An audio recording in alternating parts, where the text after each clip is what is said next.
It's Scott always looks better than I do anyway. it's not my Oh, best work, but it's not bad. Oh yeah. All right, we're ready to rock, man. If you want to count us down, Okay, I Scott, can hit recording. you got your all right. Adobe Edition open? Yes, I do.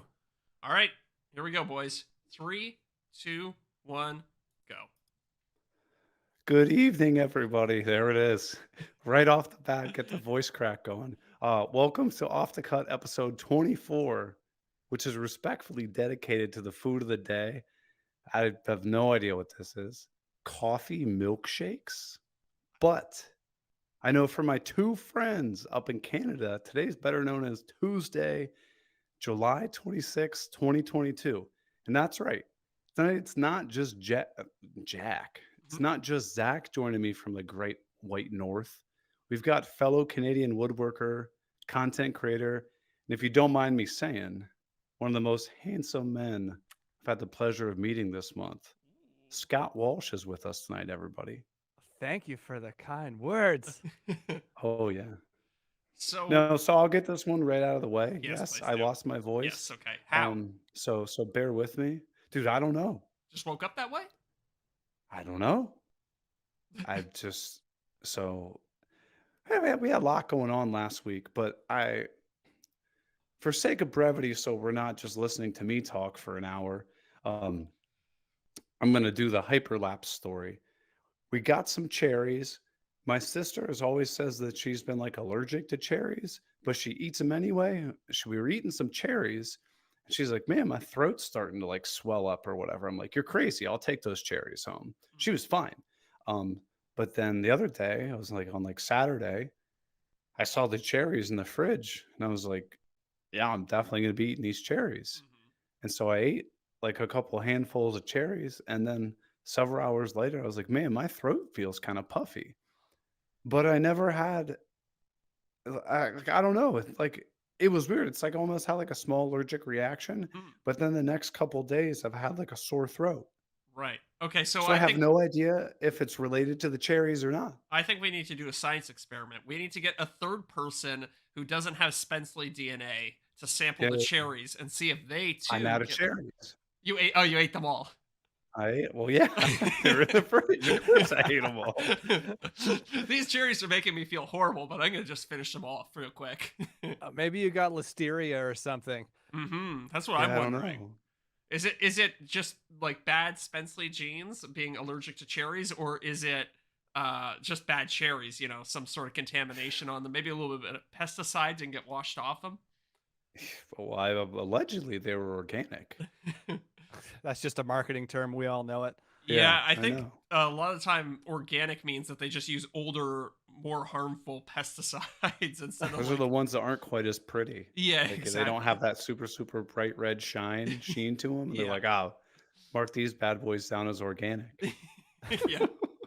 You're the first person I've ever met who's allergic to cherries. hmm Dude, I don't like, that's the thing, like, I don't know if the cherries had anything to do with it or if I was just, like, getting onset of, like, a sore throat. Yeah. You know what you should have done, Eric? You should have faked it and made the food of the day today cherries. Okay. Do you want me to rewind? Yes, please. Can we just do this whole episode over again? Yeah, yeah. But, Okay. you know, the food of the coffee milkshakes. Yeah, I mean, Who the hell is having a coffee isn't that like one of those frozen things at Starbucks? yeah. Like an ice cap from Tim Hortons. Oh, yeah. Eric probably has no idea what we're talking about right now, Oh, dude, Scott, come but on. When I was little, oh, Mandy's here. Oh, thanks, man. it's okay. She's obscured by my face in the Yeah, background she there. couldn't see you, but she brought some hot tea. Oh, nice. A little lemon tea to soothe your sore throat. Yeah. Nice. But no, when I was a little kid, my youth hockey team was sponsored by Tim Hortons. Mhm. I know all about Timmy Okay, Hose, man. okay. Do All they right. do they have any Tim Hortons in Columbus? Because I've definitely Oh yeah. been. Okay, I've definitely been to Tim Hortons in Ohio before, but I wasn't sure if they were in Columbus. Oh yeah. Oh yeah. You guys love Tim Hortons up there though. I mean, I don't, but ice caps are pretty good. Ice But my caps are question good, but my that's about question it. is that is ice cap technically like a coffee milkshake or is it something else?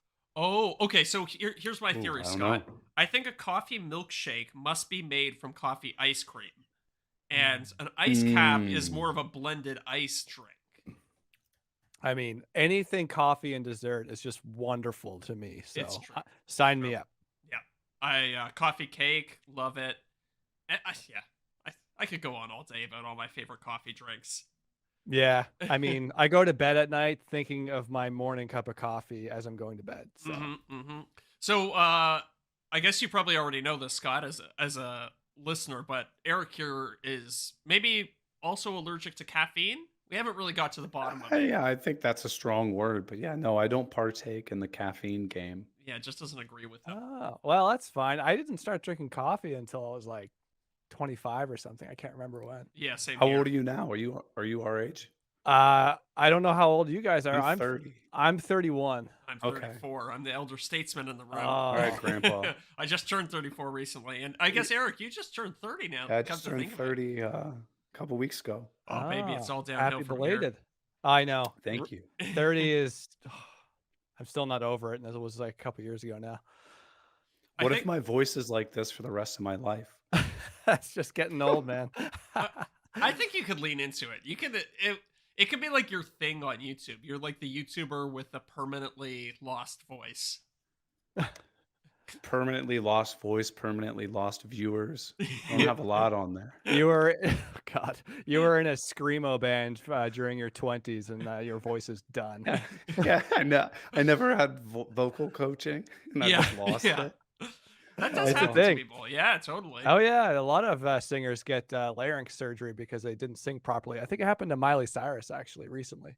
Right. Yeah, Really? that sounds about Yeah. right. And didn't Justin Bieber, speaking of Canadians, didn't he just get some like facial paralysis thing, and he couldn't I- sing because of it? Really? That's Yeah. I mean- wild. I think it was a facial paralysis thing. He had a bunch of shows in Toronto that he canceled, and people went nuts about it. So that's how I heard about it. Yeah, he had facial paralysis in June. There we go. There we go. Was it like drug induced or something? Wait. Oh, Eric's got it. Oh, never mind. I'm sorry. Okay. Sorry, I got really excited. Guys, I wait. clicked on a-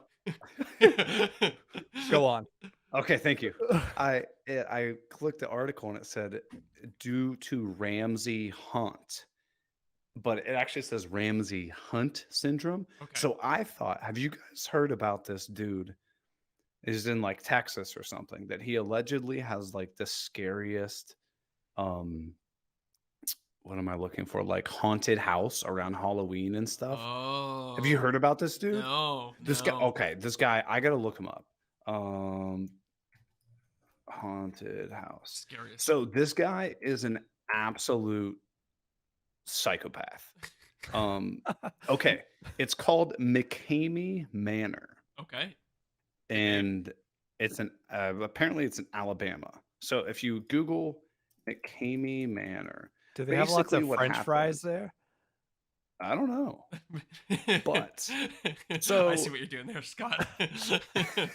I see what you did there. So basically what the idea is, like, you like sign up for this. You have to sign like this like 1,000,000-page waiver. Oh. And this guy effectively tortures you until you give up. Wow. And so like they can do things like they can like break your bones, they can like What? cut you, they can What? like rip like your fingernails off and Yeah, no, stuff. thank you. Dude, it's bananas. And And I- people sign up for this. And I'm guessing you Yeah. had to pay for the service as well. Yeah. What is wrong Sound, with people? sounds like it's not like advertising to a broad market there. It's pretty niche. Mhm, mhm.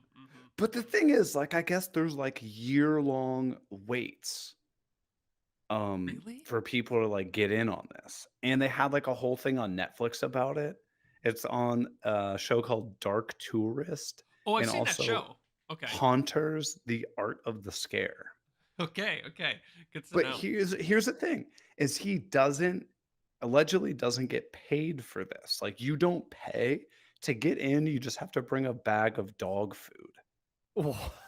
But it is 100%, like, he like films it on, like, you can like watch it and stuff like that. It's 100% like some weird like torture fetish thing.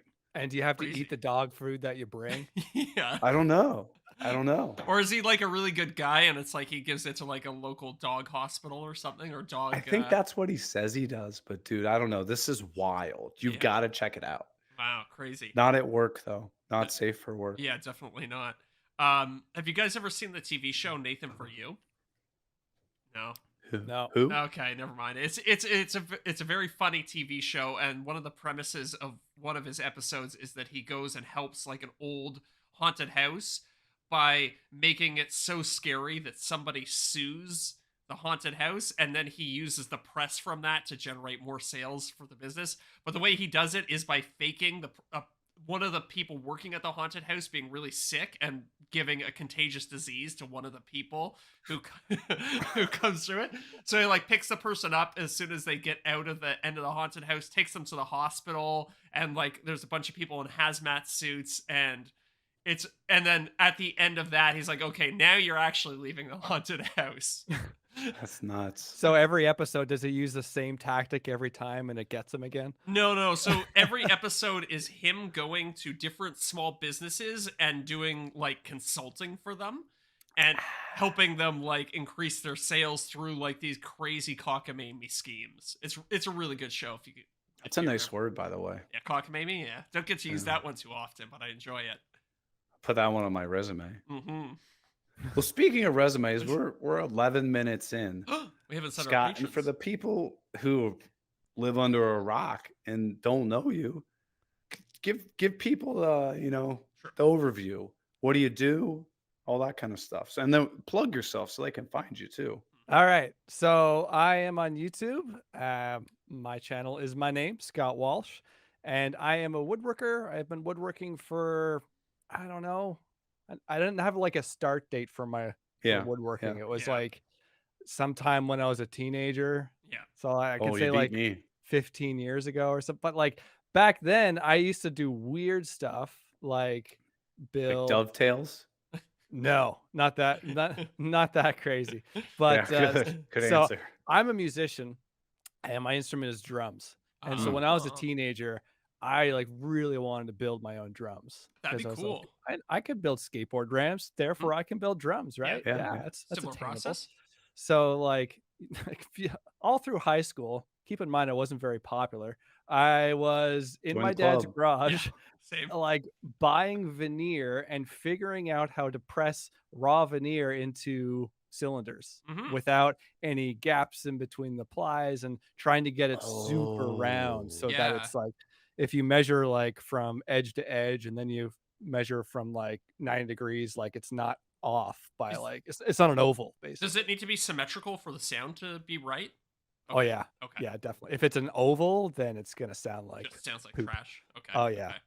And I ended up making a couple successful drums, but I had spent thousands of dollars in tools and veneer and just I had so many iterations that went bad and so many different molds and stuff like that. It was just a disaster. But it was a lot of learning.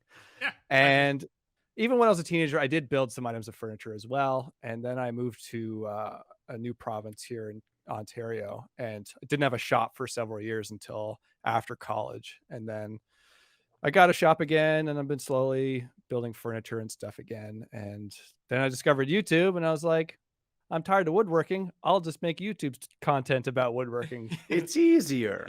Yeah. Yeah. That was the lie they tell you. And I don't get to build furniture or anything anymore. I just get to make videos Well, you build furniture in your videos, so that's, a little bit, but a little bit. I don't necessarily get to build what I want anymore. I try to steer towards what I think the audience wants me to build. Yeah, that's always a struggle, right?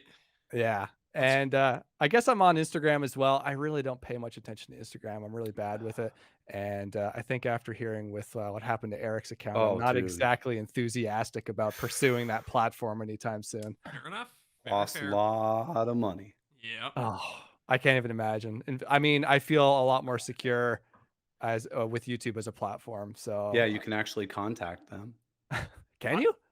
Yeah. Okay. I don't know how, but you definitely. I've heard you can. I still Oh. haven't had a need to do it yet. Knock on Oh. wood. So I don't know if you can or not. But Huh. yeah. Well, thanks for the future tip. I might need it one day. Yeah. Well, Hopefully not. yeah, as but- long as you don't just get a copyright infringement or do something stupid, you're fine. Well, YouTube I has probably will. yeah, YouTube has like a 3 strikes and you're out policy. So Yeah. it's kind of like, and I think, when you're out, you're really out. Like they will just take your account down, completely delete all the content. So I don't know, it's it's a precarious situation you're in on any platform, really. Yeah, Yeah, yeah, yeah. just stay away from using music that's not yours, and I don't know. Don't post about guns or something. I guess that's what I Yeah, I've try heard and do. guns are a hot topic, or like any potentially like political Yeah, topic. yeah, I mean, for God's sakes, we're talking about woodworking. Like, yeah, I think Yeah, we're all right, unless we make like a gun storage thing or something right. like that. I but I think would people have avoid had that. issues with that in the past. I would love Yeah, to do a video where I like restore an old gun, like an old wooden like World War II rifle or something like Oh, that'd that. be cool. That would be a lot of fun. But But it's like, is it worth the risk? no, I know that's the thing. I would never touch that with a 10-foot pole, right? But I still think it'd be a lot of fun to do. yeah, yeah. Actually, Chris from Cowdog Woodworks, former guest of Off the Cut, he did a video where he made a harpoon gun. Like Oh, did Jaws. he? Yeah, yeah, Oh, sweet. Gonna catch some sharks. Oh, yeah, I yeah. gotta go on the tubes and find. I know I haven't seen that one. That's pretty cool. Chris. It was a couple of years ago, I think. Wild. Yeah. But yeah, that's as I'm very glad that I'm in the woodworking space and not like the political commentary space or something Oh, for like that, God's because it sakes. seems like a really perilous position to put yourself in. Yeah, and there's no room for politics on my channel. It's No. like it's so tangential to anything that I could possibly do. Yeah. But then people will still call you out for it. Like I had posted a video last year where I filmed myself going to a lumber yard. Mhm. And in Canada last year you had to wear masks like it was the law. Yeah. Yeah. So I posted like one little 3-second clip of me wearing a mask looking through the stack at Century Mill, Zach. Yep. I don't know. Mhm. Yeah. And so a couple of people were like, "Oh, you are what do they call it? Virtue signaling." Yes. Yeah. They're Yeah. like, Yeah. Dude, I'm just trying not to get in trouble here, man. Like they're gonna kick me out. yeah. In March of 2020 or 2021, oh, I can't remember now. What was the first year that COVID happened? 2020. Yeah. I posted a video. I made a desk for my friend, and this is like, like right after Oh yeah, I remember the the, story. the lockdowns. I went to my friend's house to drop him off the desk that I made, and I wore a mask because I was in his apartment. This was like early COVID, and the amount of comments I got, like, "Oh, you pathetic Canadians are like are so scared of COVID," and blah blah blah. It's funny. Yeah. My favorite are like, I posted some. I don't remember what project it was, but it was like an end table or something, and somebody's like, "Oh, you must be a supporter of this politician." It's just like, what? Yeah, where do you get that from? Dude, we're talking about end tables here, and you Yeah. just pull a political comment out of nowhere. But whatever. Yeah, I mean that's the beauty of YouTube comments is they're just so crazy and far out there. Sometimes it's hard to take them seriously. So Scott, let me ask you this: Yeah. How do you? Because I mean, you got a boatload more views than I do. How do you handle just absolute turd comments that come through? If And I be get honest. Yeah, so generally I ignore them. I have to say, like 99% of my comments are Oh fantastic, yeah. Oh and yeah. it's the odd negative one that really Yeah. gets you going. But it's either I completely ignore it because it just doesn't make any sense, or I'll try and find a hole in their arguments just for fun. Just to And play with them. then, like, I have one recently. It wasn't even that negative a comment, but I just thought it was funny. This guy was just like, "Oh, millennials are just so." What did he say? It was just like millennials, like rolls eyes, like Yeah. okay. And so I Thank was you. like, generations, man. Like, what's the deal with generations? And he responded was like, I can't believe you said that. That is so insulting. I'm gonna report you right now. Like that's not really how it works. You can't just report Yeah. a YouTube channel, right? I Well, don't know. maybe you can't. And this is kind of I wondered if this is like how it happened to you, Eric. Is somebody like just got in a bad mood one day and was like, "I'm going to report his That's this Instagram guy, account right? for." Yeah. Maybe, Dude, I don't know. but I mean, I still have my channel, so Yeah. I mean, I see some other YouTubers post their comments on their Instagram stories, and I'm like, they're way worse than mine. So Yeah. I don't give too much slap back to any of my negative commenters. Mhm. I try to One of give them the my benefit of the doubt. Yeah, or I just hit them. I usually don't respond, or I just hit them with "Thank you for watching." Or one of my favorite ones is, "Are you sure?" That really gets people going. But actually, the majority of people don't even respond to it because, like, I'll leave comments on videos, and dude, I don't even know where you look to get responses to comments, like as a Yeah. commenter. Yes. Yeah. YouTube is really bad for that. Like, if somebody responds to something you said, occasionally I'll get a little email notification about it, but not most of the time. Email? Holy cow. I Yeah. think it comes up in your notification button in the top right, but that's about it. Like if you miss There's it, a it's gone. notification. Oh, Yeah. I didn't even know that was a button. There's a notification button. Mine says 9 plus. 99.99. Okay. Well, I learn something new every day. Oh, there you go. Like, That's why I'm here. oh, Ooh, yeah. okay. I gotta. Oh, we're 20 minutes in. All right. This is that was a bad segue, so we'll just go for it.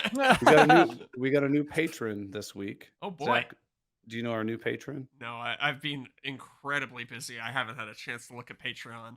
I'm sorry, new patron. It's Jesper Oh, like the name. Soderholm, Oh, but it has an accent mark on the O, so I'm probably butchering it. Sounds Swedish. Yeah, it's the one that makes it looks like a smiley face that's got like the eyes on dots? it with Yeah. the circle, like he's Is that excited. called like a umla or something? I could be Umlaut? making that I up. was be. gonna say I was about to say umlaut, and I was like, no, that's wrong, Zach. Shut your mouth. Don't say anything. I Yeah. often make things up, so don't listen to me. Yeah. Well, Zach, you were actually telling me earlier that you know Jesper, right? And you don't know how to pronounce his name? Eric, don't make me improv. I am not good at improv. Come on, man.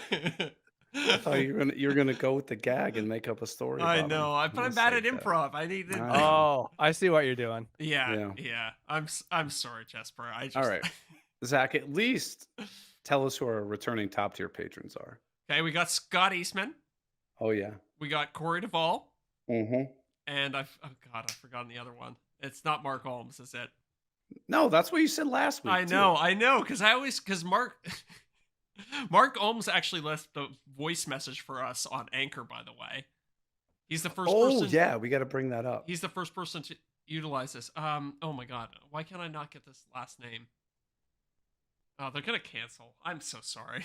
It's Wes Willard, man. Wes Come on. Willard. In all fairness, he's new. He's new. He's only been with us a couple weeks. I know, but it's still bad. I'm sorry, Wes. This is the second week I'm apologizing to you. Yeah, but see, I put you on the spot. But all of our patrons get access to the after show Mm-hmm. where we talk about all kinds of stuff, get wild, and you can get merch and stuff.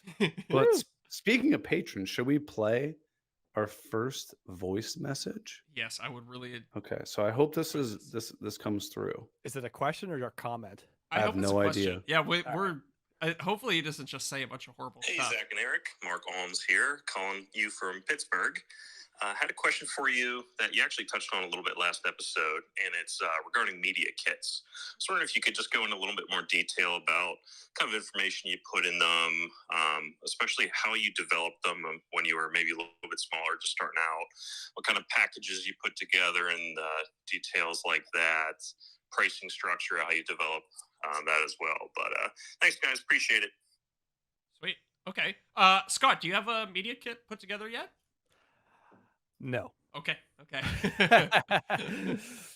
Eventually I will, maybe, but not right now. I'll let you go. It's a handy little document that you can use for, like, talking to brands. A lot of time I'll get approached by brands and they'll be like, hey, we want to work with you. Do you have a media kit? And it's kind of just like all the key information as well as like your pricing for certain things. Like, oh, I want to sponsor a YouTube video with Zach. Okay, here, I can look this up and here it's this much. So yeah, I don't, Eric, I don't know. So the way I always describe it to people is it's like a quick resume. So like, Yes. Scott, if somebody goes to you and says, okay, I'm looking to run an ad for, I don't know, a Ford pickup trucks, right? Okay. What's the demographic of a Ford pickup truck owner? Probably somebody who's, 30 to 50 predominantly, I would say. They're going to be in some moderately higher income range, not somebody who's making like $5,000-$10,000 a year. Yep. They're probably going to be interested in, well, they're probably going to be living in North America, and all this kind of stuff. So if somebody is coming targeting like a Ford pickup truck campaign and they say, Scott, can we see where all of your followers and demographics are? You have this media kit that's like, oh, 46% of the people that follow me are United States, 13% are in Canada. The average age is this and stuff like that. So you're basically just trying to give somebody kind of like a high level overview of who is watching your stuff. It's Exactly. 100% geared towards advertisers and sponsors. Yeah. It's the only people who will ever look at it. I really need to get on that. But the closest thing I have to a media kit is like a email template that I have. So when anyone asks for like a sponsor spot in one of my videos, I just like click the template and send it off. And Yeah. That's I mean, smart. it's basically the same thing, but in PDF form. So okay. maybe then, okay, so Mark had a couple questions in there. He's asking what kind of information you have in it. So, I mean, I think this is I try and make my media kit as streamlined as possible to head off as many potential questions as I Yes. can. Like a lot Without of, being overwhelming. yes, exactly. Like like you were saying, a high level overview. Like a lot of potential sponsors will want to know the demographics of your channel. Like what's the age ranges, what's the male female split. Trying to think of some other ones. I've seen some other creators media kits where they actually somehow got like they'll be like most of like 50% of my subscribers make over $100,000 a year and stuff like that. So Yeah, I don't know where you get all those metrics, They but probably just made it up. yeah. probably just made it up. I think that's probably the correct answer at the end of the Or day. they just Googled it like a vague number. Yeah. But like some of the other things I want to know is like what platforms you're on. So like if a company really wants to make a TikTok push, but you're not on TikTok, well, then if they just look at your media kit and they're like, okay, yeah, never mind, you're not on TikTok, and they can just move on without having to go through tons and tons of dialogue. Yes. A lot of times they'll like to get an idea of what brands maybe you've worked with in the past. So if you have any, especially when you're starting out, if you can put like some big names on there. So like Zach, you've worked with Home Depot. So if you can send out a media kit that says like, previous partners and like Home Depot, people immediately go, oh, I know Home Depot. And it kind of helps like legitimize you or kind of like boost you up in people's minds for brands that care. But honestly, a lot of brands don't give a damn who you work with. But also, so what I do with my media kit is I also just spam it out to PR agencies occasionally. So I have a list of like all the PR agencies in Canada, and I just send it out sometimes. So for them, I think that matters. If you got a bunch of like big brands on there that you've worked with in the past, it's like, okay, this guy is like, he's got a little bit of cred. He's not, he's not new to this whole thing. He kind of knows how it works, and he can deliver high quality content. Yeah. So when I first made mine, I went to this website called Canva. You guys are probably I did the same with it. thing. Yeah, so they have a bunch of templates for media kits. So Mark, if you're looking to create one for your own business, they have a bunch on there that It's free. It's free. I just all I did was like edit the document, put my own pictures in, replace the the lorem ipsum words in there with some of my own. It was really easy. It took me like maybe a couple hours to do at most. I find that maybe it's just more recently, but I don't think I've sent my media kit out in almost a year. Somebody wanted it recently. I got a couple of requests for it like a couple months ago, I would say. So I guess what I'm saying is like spend a half hour maybe making one just to have it. Yeah. But like don't spend like 8 hours like No. getting just perfect spacing and making it look so like it's not that important. And it's kind of like a living document, right? Like I was saying, I try and head off questions at the past. So if brands are continuously asking me like, hey, how much does it cost for like an Instagram post and a YouTube like combined together? Then I will like, okay, I'll put a little package in my media kit, and here's the price for both these things linked together, something like that, Yeah. But again, just like you're trying to like head off as many potential questions as you can. It's almost like a FAQ document. Yeah, great way to put it. And like, I do need to get my act together and make a media kit for these instances, but it sounds like Mark said he had a bit of a smaller channel, or is he on Instagram? I can't remember. But I would say, yeah, like don't put too much time into it. Focus on your videos first. 100%. For The sure. sponsor stuff will come to you at the end of the day. Yeah. You can reach out for sure, and I've done that too successfully, to reach out to companies and get stuff. Um, but if you don't have the view count that they're looking for, Mhm. It's it's irrelevant. it's more worth it to put your time into making the best videos possible, so you can get your average view counts up on all of your videos, to make it the most enticing for companies to want to work with you. Because at the end of the day, they're looking at maybe your last 10 videos and Yeah. what the average view count is Yes. within those 10 videos for the first 30 days of publishing the video. Yeah. And if you have, like, I don't know what a good number is to say, but my goal for this whole summer, by the end of the summer, by Labor Day specifically, I've set myself a goal to hopefully get my last 10 videos at an average of 50,000 views. Oh, Yeah, yeah. And that's that huge. Yeah. and that's when I'm going to start really pushing out and reaching out to companies for deals, Mhm. and standing my ground on what I want, Absolutely. in terms of money. Yeah, I Yeah. mean, I think I've said it before on the podcast, but I would delay the sponsorship stuff as long as you can. Focus on the content, focus on making the best videos you possibly can, and like Scott was saying, the brands will come to you. Like, I think I had the amount of times that I've like sent my media kit to somebody like out of the blue and actually gotten something is very, very small. Most of the time, it's Yeah. a reflexive, like a brand will ask for it, and I will send it to them. Yeah. And it will be useful though if you want to set up longer term relationships. I'm like currently trying to work on one particular cordless tool company, Mhm. to set up something long. And I was very honest with them starting out. I Are didn't they send them a media orange? kit. They are yellow. Oh, Okay. okay. Don't do So orange. I wasn't planning on it. They burned me like effing crazy, man. Yeah, I heard a story from another a big creator in our space who got burned. Is it B Rad Rodriguez? It is. Yes. Yeah. Yeah, I Yep. heard that story. That was pretty rough. I haven't heard this story. I'm Similar interested. to me. Yeah. I don't know if I should repeat it here or not. Probably not. We'll save it for the after show. Save it for Sure. the after show. Yeah. Yeah. I learned it at Workbench Con when I went this past year, which was amazing, by the way. Yeah, I really wanted to go this year, but it just didn't work out. But next year, both Eric and I are definitely going. Sweet. I already Like- got my ticket. Oh, really? Are they already Yeah. selling the 2023 ticket? Right after Workbench Con, I think they send out an email to everyone who attended, Oh, and they give them like an extra $50 off if they buy it like right away, so Gotcha. they can get some capital in their pockets for booking the hotel for next Oh year. yeah. understood. Eric, Well, do if you we like go, we can all share the same room and shower. it? Woo! Ooh. Okay, yeah, we got to get one of those rooms that has the hot tub in the room. Oh yeah. And And that's- live stream from the hot tub. And a heart-shaped bed. Exactly. Yeah, baby. exactly.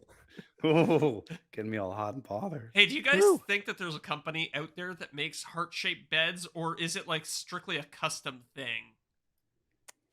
I'm sure Google probably- can tell us. I think you could make a heart-shaped water bed pretty easily. And Yeah, that's that's like very the true. creme de la creme of heart-shaped beds. You got to be a water bed. Have you guys ever like actually sat on a water bed? Or Yes, it's I- hilarious. Yeah, It's like, why Do does they this still exist? make water beds? I doubt it. I doubt it. I sat on one and like I was like a young kid in the 90s, and I was like, this is the most painful thing because you're trying to get into it and your shin is like slamming against like the hard metal edge of the, Oh, yeah. the container for it. It's like, who I was wants just so this? worried it's gonna pop. Like a friend of mine had one growing up. I think it was like a hand-me-down from his parents or something like that. Yeah. So I was like, he's like 13 years old with a queen-size water bed, and I'm like sitting on his bed playing N64, and we're just like kind of like Really floating vibing. around. You play Wave Racer? Yeah, yeah. I feel like that was the first virtual reality. Got a good wake going here. See, here's my thing about a water bed is like, so you're lying in bed with your girlfriend or whatever, and like, let's say you're like, I'm on my right side, I gotta go my left side. She's Dude, feeling you're launching her off the bed Yeah, if you move. 100%. She's gonna be on the wall. Have you or in the guys ever closet. tried blobbing before? Where you have like one of those big inflatable things? I like a don't big- do drugs, Zach. It's a big inflatable like cylinder, and you put it on the edge of water. One guy sits on one end of it, then like 2 or 3 other guys go up in a tower and jump onto it and launch him up in the Oh, air. like from the Ben Stiller's Heavyweights movie, the Disney movie It's been in a back in the ton of day. yes, it's been in a ton of different movies. Oh, no, I've I, never done it. It sounds I've never done dangerous. that. It sounds hilarious, but if I go to a lake or a pool, I'm someone who just sits in the lounge chair by it. I'm Yeah, not in it. not in it. It's Yeah, you got to get that good burn going. it's Yeah. incredibly dangerous, Eric. Incredibly dangerous. That's my middle name. No, I, it's not. I mean, when I was a teenager, I did a lot of dumb stunts on like mountain bikes and skateboards and Oh stuff. yeah. Oh, yeah. But I'm not one with the water, so I generally stay away from it. Hmm. I'm the world's worst swimmer. Oh yeah, I Uh, can't swim. Yeah, I can barely swim, and it's I still throw myself into these situations though. Just Doggy paddling to the shore. exactly. I'll jump off the cliff and then I'll tell my friends to throw a life jacket after me or something like that. Get the hook, the pool hook. Yeah, Have you ever seen exactly. them use that? Like that, like 15-foot long like hook that they have at the pool? No, literally No. never. I would be so embarrassed if they had to literally like scoop me out of the pool with a giant hook. Do they try and like hook it on your swim shorts just to make it like extra embarrassing and then like They you pull know you up by a wedgie. yeah, like wedgie you right out of the water? That's the ultimate. How do we go from media kits to wedgies? Oh, the conversation. She meanders. Hmm. Finds a way. And that Wait. concludes sponsorships. Yeah, that can, and that's how you get a sponsorship. Yeah. Which okay, I gotta air a grievance. Sure. Hit me. This is Mhm. unrelated to sponsorships. So this is the beauty of Scott. Do you live in an apartment or you got a house? I live in a rented house. Okay, okay. So you probably don't have this. In my apartment the other day, I don't know. I think I was making dinner or something. I came home and my girlfriend Miranda goes, "Hey, I think you need to look at this." And I was like, "Oh God, this isn't a good sign." So she goes over to the light switch, right? And I kid you not, there was water coming out of the light switch. Good Uh-oh. Lord. Don't touch that. And so that's what and then I was like, yeah, this isn't well. I see the water on the floor. She's like, "Have you seen this before?" And I was like, "No." And then we kind of like back up and realize that it's literally coming out of the light switch. I mean, Oh. it's not like like water gushing out, but it's like a fairly steady stream, Yeah. like an unbroken stream of water. Yeah. So I'm like, well, we need to turn off the breaker, obviously. And then so it's like 9:30 at night. Oh, the maintenance is like obviously they're not working right now. So we had to call their like emergency line or whatever. And you just had to like leave a message. Oh no. And so we were in there for like an hour. And then all of a sudden, like the maintenance guy comes and you can tell he's pissed, like rightfully so, right? It's like 10 o'clock at night. He didn't want to be there either. But I mean, in your defense, I feel like that if of all the things to call for, that's pretty high up the list. It's not like Water totally. coming out of your light switch. yeah, yeah, exactly. It's not like you're like, oh, my toilet's clogged. Can you come unclog it for me at 10 o'clock at night? Yeah, sure. Or like my light bulb burned out. Can you change my light bulb? Yeah, exactly. Which apparently people do in apartments. Maintenance will come and change your light bulbs. But I've yeah, I actually, mean, yeah, as a contractor, I've had clients pay me to come change light bulbs. no way. Oh Good yes, God. oh yes. Huh. people should not be owning a home. I know. I mean, I could understand if it's like a senior citizen or something. That's totally fine. Sure. Sometimes it's just people who are like, they're wealthy and their time is so important that like they would much rather be running their business than they would be changing lights and stuff You'll like learn that. one day, Zach. I'll teach you. I just for some things, I think the act of picking up a phone, finding someone, and dialing the number It's a bigger pain. Yeah, It's a that's bigger true. pain. That's very true. Yeah. That's why I changed my winter tires in my car because it takes me less time to do that than drive the car to the mechanic, and Sure. wait there and drive back. Pay $700 in labor. You know what's a great value though is getting your oil changed. Totally. Because I will always Oh, go for have sure. somebody else change my oil rather than doing it myself because it's such a pain to get rid of the old oil once you're done. I hate it. They have these little like eco days where you can drop off your oil jugs somewhere. I don't know. I've done it like once. Exactly. I did it once. I was like, never again. This is too much hassle. I'm just gonna take It it to is. Jiffy Lube. But so Yeah. let's say that you had all the tools, you had like, the oil bin, all this kind of stuff. You're paying $20 to $40 just for the oil. Yeah. Another 10 to 20 for your oil filter, and maybe just a couple $5 to $10 in miscellaneous things, towels, Yep. gloves, Yep. the whatnot, the what have you. Plus your time. Dude, yeah. So you're already like 60 some dollars in. Yeah. Just pay $100 to have somebody else change your oil, rotate your tires, all that kind of stuff, and be done with it. Yeah, exactly. Plus the tools, like if you need to change your tires, you need an impact wrench. Well, you don't need one, and then a jack too. Yeah. And Sure. most cars you need to jack it up just to get at the oil plug. So Yeah. Yeah. I mean, like, if you're a car guy and like that just really gets you going and you're like, oh man, I can't wait to change my oil, 100% do it. I don't care. My car is a transportation tool, so I will gladly pay somebody to do that. Yeah. speaking of car maintenance, I constantly amaze myself with my own Brilliance. dumbness, Oh. stupidity. Oh, yes. So I was driving my girlfriend to the airport right before hopping on this podcast. And we get in the car, we're heading out. It's pretty warm here. It's not as warm as it has been, but it was hot. And we're like, man, like, why is the air conditioning really poor? Mm. My car is getting a little bit older, but it's not like super old. I think it's like 10 years old. It's got over 100,000 clicks on it. You So got I'm a, like, you got a well, Honda Civic? I have a Kia Optima. It's like a Oh, yeah. Honda Yeah. Accord. Yeah. Yeah. Nice. So That sedan life. rolling down the 401 at a whopping 20 kilometers an hour, and it's very hot, and the AC is just not working. So I was like, great, now tomorrow I got to go to the mechanic and get them to look at it. It's probably like the compressor's gone or whatever. So we're just sweating it out, and I drop Rachel off at the airport, turn around. I was looking at directions because traffic was horrible, so hopefully it was going to bring me somewhere else. And as I was sitting there, I was like, hold on, wait a minute.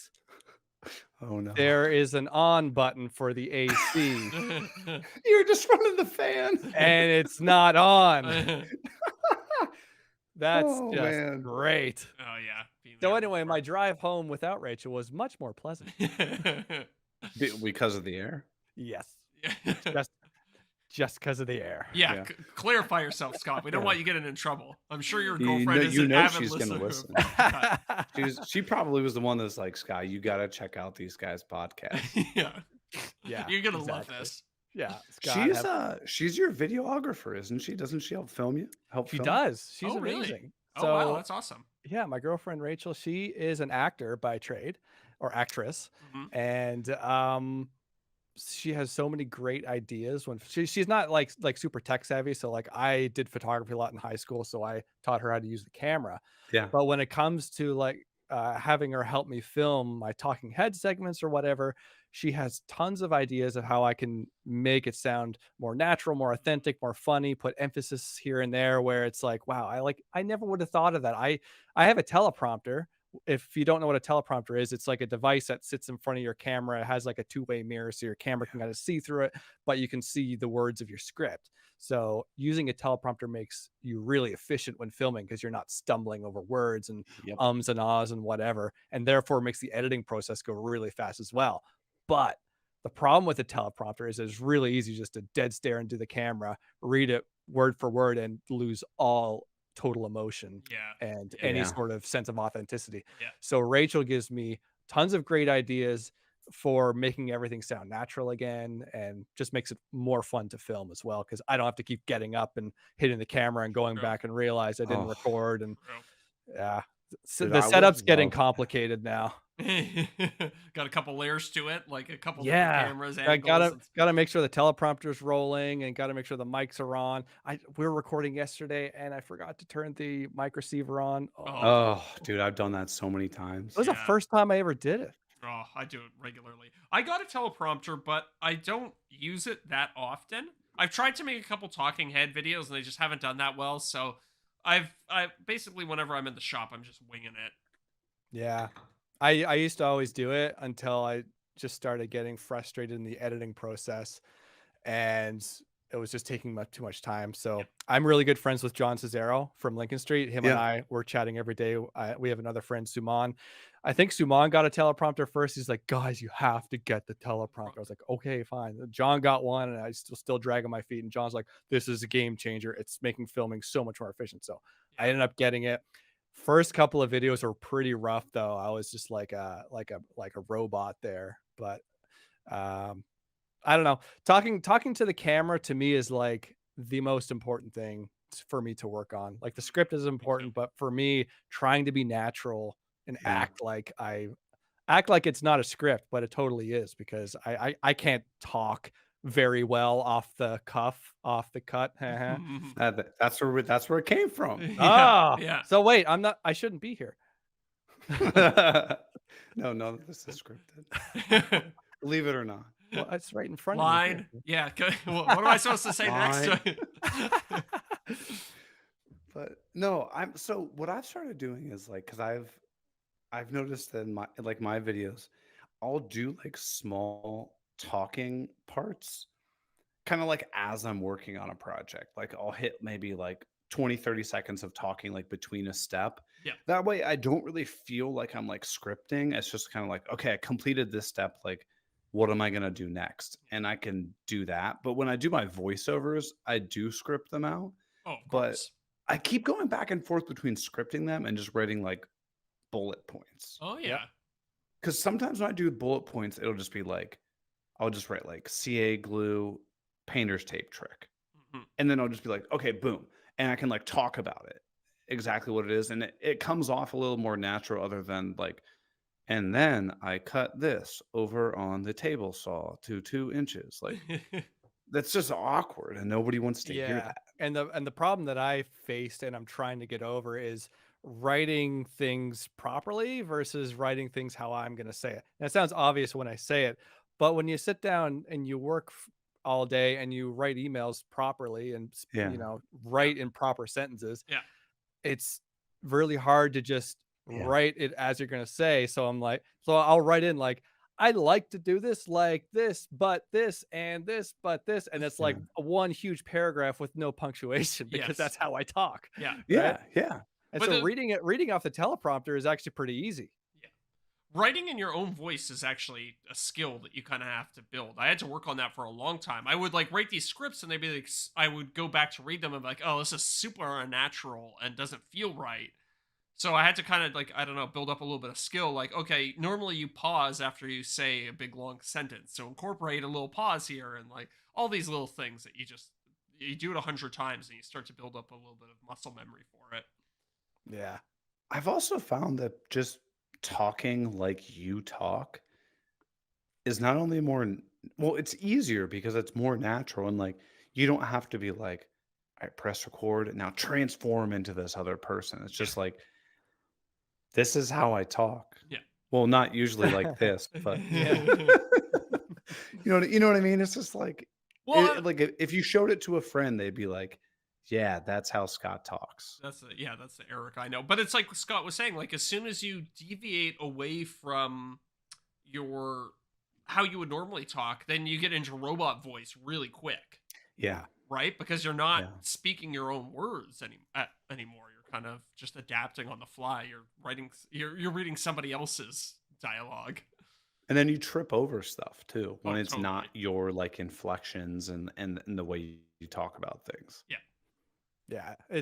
It's not natural talking to camera. That's the conclusion. Oh god, it's the worst. No, So no. hard. And watching Rachel, my girlfriend, act in front of camera, it's just like, because I help her do auditions all the time, and it's like, Yeah. I can't do that ever. It's so difficult. Yeah. So did you know that Zach's girlfriend also used Moonlight as an actor? Yeah, Actress? yeah. I think I remember that in one of the older episodes. You Yeah, said that's pretty cool. she- Does she she- still act? Little horses. No, she doesn't act anymore. She got out of it. Yeah. I mean, it's a racket. It's really hard. And the thing is, like, she was kind of at the point where like it wasn't providing a full-time income, so she went and got a full-time job, and then it's like she had to cut out all the time to go to auditions to try and get these jobs, and it's like you end up like the two end up conflicting, right? So it's hard. I don't like. Does your girlfriend have a full-time job as well? Uh, like 3 part-time jobs working as sort of like an actor for schools. Yeah. Okay. Okay. Yeah. So it's rough, just coordinating everything, but often with her part-time job, she's able just to say, "Sorry, I got an audition, bye." Like, to not come in. I don't know how she does that, but okay. Well, I mean, sometimes you develop a good relationship with an employer, but it's tough, right? Like, Yeah, yeah. There's not a lot of jobs out there where you can just cut out whenever you get a phone call for an audition. Yeah, that's tricky. It is tricky. So she's like all of us, where we all have a day job Yeah, true. and try to do all of this content stuff on top of it. Like, we know that it's just bananas to do all this. I Yeah. know, but I think that's why we understand each other very well because we're passionate about like these Exactly. side things that are very creative oriented. And like previously, I kind of left the music industry, but like it's the same sort of thing, right? Yeah. Yeah. Which is it's even worse in the music industry, in my opinion. But whatever, we'll get into It's that. just like burning the midnight oil. Like, hey, 1 in the morning, hey, this artist wants to come in. Will you come in? You're like, dude, I'm sleeping. Yeah, I know. Forget that. At least there's unions in acting and stuff. Yeah, Oh that's yeah, true. true. I never thought about that. There's not really Yeah. much for Mandatory food spreads. Yeah. There is a musicians union, but I don't think anyone cares about it. Yeah, I think you have to get to a pretty high level before that starts to be a thing. Whereas acting, it's like you can't do anything without being in ACTRA and all the. I don't know what the U.S. one is, but that's the Yeah, Canadian I know one. what you mean. Yeah. Yeah. So this seems like a relevant question. This one's from Patrick Ortiz, and he wants to know, how do you do so much? I think for a lot of viewers of YouTube woodworking video, a lot of viewers of YouTube woodworking videos, it's amazing and intimidating to see all these elaborate furniture projects come together. But some of those people do it full-time professionally. Since this isn't yet your full-time gig, how do you make your limited time in the shop so productive? Well, for me, like I don't consider myself a woodworker anymore. I consider myself like a content creator. Yeah. So if you look at my channel, you're not going to actually see a whole lot of build videos, especially more recently. I did take a break and do a huge build, which is my workbench, and that took me like 6 weeks to build or something like that. But Yeah, I just watched that during lunch today. oh, did you? I liked it, man. It was good. Oh, 6 thanks. weeks of solid work or 6 weeks of like picking away at it when you could. Yeah, it's like it's sort of solid, sort of picking away at it. Like I don't know how many hours. I didn't really calculate, but Okay. like I was pretty busy with that. It was a big build, but other than that, and a few tiny projects, I try and keep things more topical and talking head because they're quicker for me to produce. Yeah. And I know that sounds like a cop out, but at the same time, those videos do perform really well for me and for a lot of other YouTubers. But if you are like a woodworker, not creating content, like we're talking a lot about content creation now, and I don't think our question writer, I forget his name, sorry. Patrick. Is he talking about content creation or just woodworking as a hobby? Do you know? I would say woodworking as a hobby. Yeah, I don't know. For me, before I started this YouTube mess, I was writing lists and I was working full time back then too. So I would like write a list. And if I knew I had shop time, I would just pick a couple of tasks off a list and that was it. Sure. Yeah. That's all I can say. It's tough. And you got to be really communicative with your partner as well to make sure that you're not neglecting them. Absolutely. The to-do list is an amazing invention. It really does make you a lot more efficient. Yeah, but just don't write a massive to-do list like that. There's nothing more demotivating than seeing like 30 lines of a to-do list. Yeah. Just like make a couple of things in your list and like, oh, I can tackle that, do it, and then think about the next step afterwards because like you can get overwhelmed pretty fast. That's a good At least, point. Yeah. at least for me, I get overwhelmed a lot and then I get really demotivated because I just like there's just way too much to do. But if I break it into smaller tasks and just focus on those, Yeah. that's what I would do. Yeah. No, I really like how you said the communicative part. Like, I'm the same way with my girlfriend. Like, if it's like, I'll come home and I'll be like, hey, this is a 10 out of 10 for me tonight to like go and mill this lumber down. Like, let's hit dinner and then can you give me like an hour and a half and I'm going to go out in the garage and then I'll be back. like if you communicate that with your partner, they're always are like, yeah, no problem. But like if you're just like, yeah, I'm gonna go out in the garage, then they're gonna view that as like, oh well, they don't want to spend time with me. Yeah, Yeah. You know what I that's a good mean? point. Yeah, and you can tell them what you're working on if they're interested, but at least they know that, oh, there is a goal in mind for you going Yeah. out there to do something. Yeah. Or like so like when I was using that recently, it was I'm building us I'm done with it now. Brand new dining table. Dude, Ooh. that took me absolutely forever to build just because there's so many steps and like you're just like me, Scott. We're in small shops. Like we don't Yeah. have room to just like set an entire dining table off to the side. Yeah. Oh, I don't have room to do a dining table, period. Like, Yeah. it's just not happening. I gotta open my garage door to rip the boards down. Nice. But yeah, it's tough. And so like that's like I think part of the illusion is people view like that all of us are just building and creating stuff like all day every day. That Mhm. is not the case. No. There's a handful of creators on the platform that I think are doing that, but by and large, I think even just content creation in general is 80 or 90% computer work and like 10% in your shop. Like it's Dude, I don't think I've cut a piece of wood in a month. Like, no, yeah, seriously. yeah, same. Since I finished the bench, I haven't actually done any. I haven't used the bench yet, really. Yeah. Right. Yeah, I've got like I did a big crunch in early July where I did like 3 or 4 projects, and now I'm just sitting on all that content, and now it's like going through and like processing all of that and creating content with it. But Yeah. but yeah, I haven't been in the shop in 2 weeks, something like that. So That skateboard looks pretty sweet, though. thanks, man. Well, I still, again, that's a great example. Like I have this finished skateboard, and I know I haven't even ridden it yet. It's just like sitting in my junk room, as we were discussing earlier, and it's Did just you sitting make there the 'cause second one yet? that's the second one. Yeah. Oh, yeah. So this is like the 30-mile-per-hour electric skateboard. Okay. Oh, sounds delightful. Yeah, and I haven't ridden it because I want to go test it, but I'm like, okay, well, if I go test it, I had to film it, and it's like it's this whole thing. I've just been so busy, I haven't had the time. So yeah. So Scott, are you like me where you actually have videos that are done or maybe like partially done you haven't put out yet? No? No, I am like if I export it, it's going up there. I'm not patient enough to wait on an upload My because man, I, my I'm just man. like I'm done. Like when I finish with the video, I'm done. I'm either A, excited about it, B, nervous about it, or C, like I just don't care anymore. I just don't want to deal with it Yeah. anymore. So I just like upload it and forget about it. Yep. Like So I'm the opposite, or like like this dining room table. While I was working on that, I filmed like two kind of topical talking head videos because I was like, well, there's gonna be so much downtime. So I was like, while this like glue up is drying or whatever, like I'll start doing all this stuff. Dude, I have like 6 or 8 videos that are done, like full videos, fully edited and everything. But I'm That's just crazy. like, I'm just kind of waiting to just kind of have a nice steady stream of stuff, or like waiting for a sponsor to come in to like make a oh, little extra cash off of it or something like that. I mean, you're patient. You're more patient than I, but Yeah. I wish I was in that position, or I wish I could create that position for myself because I'm a full-time student actually, Yeah. and my semester is going to start pretty soon, coming Labor Day, one of my last semesters, and you're not going to see me until April probably.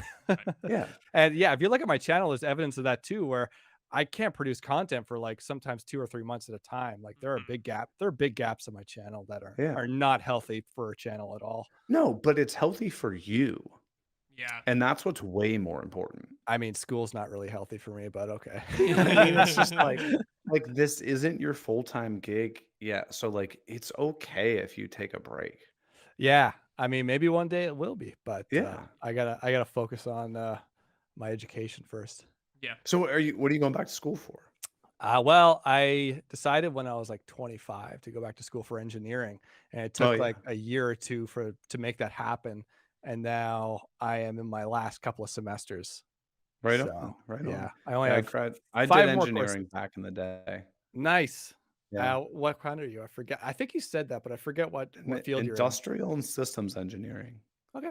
So Yeah. it's a lot of like data analytics and stuff like that. Oh, right on. I wanted to get away from the process improvement ASAP because I don't want to just be sitting there like recording people what they do and be like, you actually should have picked that up with your left hand. Yeah. Oh. It's funny. So I actually studied that from the other side in economics. We talked about that a little bit, and it's so dehumanizing that it like demoralizes people Yeah. when Oh, you're like, yeah. oh, you should be picking that up with your left hand, and the worker's like, dude, come on, let me just pick it up with my right hand. Like, Can you imagine somebody who's like, especially if it's typically at like factories or something like that. yeah, So imagine like your imagine like your dad has been working at this factory for 40 years and then some 24-year-old kid comes out of college and is like, hey mister, you should do it yeah, like true. this. Yeah, Your dad is gonna punch that guy square in yes, the face. 100%, Yeah. 100%. I wouldn't That's a want to be in losing that battle. position. I mean, not That my is a, dad because he's a wuss, but yeah, in general. your dad doesn't I'm listen to kidding. the podcast. No, definitely not. Not a chance. Oh God. But so what engineering you said you're going for? Electrical. Electrical. Ooh. It's, So what do you what's your aspirations with that? my aspirations is to go full time on YouTube. Yeah. No, Uh-huh. I do want to work as an engineer, and I'm kind of contemplating, excuse me, a couple of different fields. Instrumentation and control is what I'm most familiar with. I did some work placements in that field. But lately, I've been getting more into the medical devices and medical imaging as Oh well. yeah. I know Ooh. nothing about the field, and I know no one in the field, so it's probably going to be a bit of a challenge to enter into that one. But we'll see. I don't know. I'm and yeah, instrumentation and controls is pretty broad, pretty easy. You can work in any industry you want, and there's lots of availability for positions. So is your goal with like your woodworking content and stuff, is it your like do you want it to always be kind of like your hobby creative outlet so like you can kind of take a break? Or if we would be like, boom, tomorrow, Scott, you can take this business full time, make whatever reasonable dollar amount that you want. Which would you take? It's tough. I agree. I agree. I don't know because after meeting a lot of people at Workbench Con and just meeting people in general from the YouTube community has really enlightened me on how much money there is to be made Mhm. in YouTube. Yeah. It's actually a lot higher than I thought it was starting out. I Yeah. didn't really have much aspirations starting out, but um, I don't have a straight answer for you. I do want to work as an engineer, and I do want to eventually get my license too. But that takes a few years, and Yeah. maybe my channel will reach. Maybe even by the time I graduate, I could be making as much money as an engineering training. Right. I don't know. Sure. Who Right. knows, Yeah. right? Yeah. So it's hard to balance that. Yeah. Yeah. For So sure. I don't know. I would love to do the YouTube thing full time. The problem is that it's a brand new field within the past like 5 to 10 years of actually successful businesses. Yeah. And you don't see that many people on the platform from 5 to 10 years ago. Very true. So Yeah. like there's Yeah. really no evidence of longevity, right? Whereas I could work as an engineer until I'm 65 and retire. Right. Because it's yeah, your traditional career path is something that has been time tested and proven to work. Yeah. Yep. So Like, it's tough. I went into engineering for security because I wasn't getting that out of the music industry. Right. yeah, And I don't know if I'm going to get security from the YouTube community unless I build a really strong business behind me. And my goals have changed with my YouTube channel. Initially, I was doing it for fun. I love media production because I used to produce music, sure, but now it's purely financial at this moment in time because yeah. I know what's there to be made on the platform. Yeah. So let's see, we're at an hour and four now. Holy. I know I got some questions I want to ask you about the business stuff, and we've actually got a really good patron question about a business topic, but I think we want to answer that over in the after show. Teaser. Yeah, good teaser. Oh, so enticing. Yeah. So for everybody, we appreciate you listening. We're gonna head over to patreon.com/off the cut podcast, hit the after show. We'll open up about some things, talk some business ideas, business concepts, all sorts of business stuff. I was actually talking to my buddy I play hockey with, Tim. Tim listens to the podcast, and he was like, it was really cool to like hear a lot of like the business behind the scenes stuff, because he's like, I enjoy the woodworking stuff and the videos a lot of people put out, but not a lot of people talk about the whole business of all of this. So we're going to talk more about that, Tim. I know you're not a patron, but one of these days. Well, maybe that's a good enticement to become one. Maybe I should become a patron. Well, you know what? A great way to hear the after show is to actually be in the after show. Yeah, that was That's the whole true. point of me weaseling my way into becoming a guest here. Like, He's I want hacked to the see what these system. guys talk about in the after show, see Yeah. if it's worth it. Exactly. And he's gonna be like, yeah, it's not worth it. Yeah. All right, everybody. We will see you next week, or we'll see you over at the after show. If you could hear what I just said, because my voice is cracking a lot. You know what? I feel like your voice has gotten better as the episode has gone on. I Well, think I'm so on my too. second tee, Ah, so it was helping. it's time for a bathroom break, you're saying. Oh yeah. Oh yeah, Yeah. definitely. All right, everybody. We'll catch you later. Thanks for having me, guys. Oh Yeah. yeah. Oh yeah. Oh yeah, thank you for joining us, Scott. Yeah. All right, everybody, go check out Scott's stuff. Yeah. Are we still recording? I We're still stopped. going? I stopped. Oh, okay. Never Stop. mind. All right, No everybody else. no one's gonna check out my stuff anymore. Everybody else stop, but I'm still alive. So everybody go check out Scott's stuff, and we'll see you next week. Perfect. All right, and the recording. Should we do a quick mid-show?